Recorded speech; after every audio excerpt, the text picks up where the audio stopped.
Bonjour, j'ai envie de vous lire les 7 formes d'amour selon les Grecs. Alors, à prendre ou à ne pas prendre, pour moi, on a autant de définitions de ce qu'est l'amour que d'êtres humains sur Terre.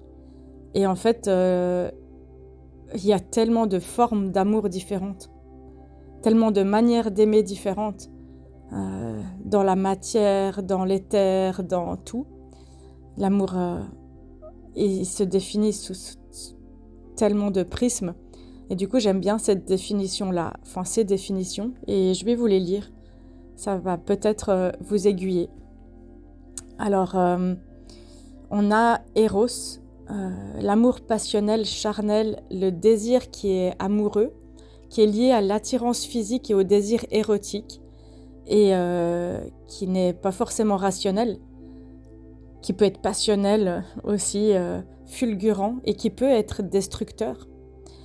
Et bien évidemment, on pourrait faire 40 minutes de podcast sur chacune des définitions, comme je travaille beaucoup en sexologie, sexothérapie avec. Par exemple, la différence entre le désir et l'excitation sexuelle, etc. Mais du coup, je reste dans juste la définition précise, concise, et je vous laisserai voir un petit peu qu'est-ce qui vous parle.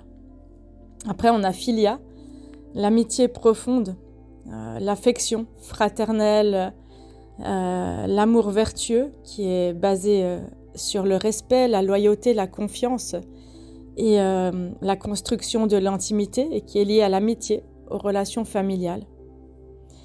On a agapé qui est l'amour inconditionnel, qui est désintéressé, qui est spirituel. C'est un amour universel qui est l'amour de Dieu, de l'humanité, de l'autre sans attente. C'est une forme d'amour idéalisé pour l'humain, qui est altruiste, qui est généreuse. Et rappelez-vous que l'amour inconditionnel n'est pas sans limite. C'est très difficile, j'ai fait un podcast là-dessus pour un être humain d'aimer inconditionnellement. Je suis pas sûre que ça soit possible. Ensuite, on a, je sais pas comment ça se prononce, storge.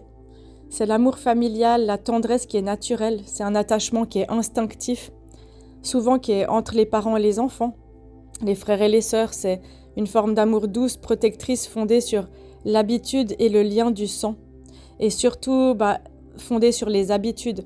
Ça, c'est quand vous gardez un ami, une amie de très longue date et aujourd'hui, 15 ans après, vous n'avez plus rien à vous dire. Enfin, si vous rencontriez cette personne dans votre vie actuelle, ça ne matcherait pas. Mais comme vous la connaissez depuis longtemps, il y a quelque chose qui s'est construit en fait avec le temps, avec l'habitude. Après, on a ludus, c'est le jeu amoureux, le flirt, l'amour léger. Ça, c'est un mot latin et c'est un jeu qui est sans engagement, qui est plus frivole que l'éros. On a pragma, l'amour durable, raisonné, de long terme, qui est lié à l'engagement de soi dans la relation, à la stabilité qu'on s'offre mutuellement, et c'est un amour qui est mûr, qui est mature, qui est fondé sur une compatibilité qu'on construit, sur la patience, sur une évolution commune, sur le grandir ensemble commun. Après, on a philotia, l'amour de soi, qui peut être sain, la confiance, l'estime ou toxique, le narcissisme, l'ego, la honte toxique. Et ça, c'est plutôt d'aimer les autres en s'aimant soi-même sainement. C'est qu'est-ce que j'apporte dans la relation, comment j'entre dans cette relation, quel partenaire je suis pour moi-même dans cette relation et pour l'autre. Et pour moi, un bel amour, c'est un amour qui a toutes les cases. Et je rigole parce que vraiment, posez-vous cette question aujourd'hui, c'est quoi votre définition propre de l'amour ? Moi, j'ai mis du temps à construire la mienne et aujourd'hui, j'ai une définition qui est assez précise et qui peut-être évoluera dans 6 mois, dans 1 an, dans 10 ans. Et j'ai des définitions précises en fonction de mon histoire et vous avez votre définition en fonction de votre histoire.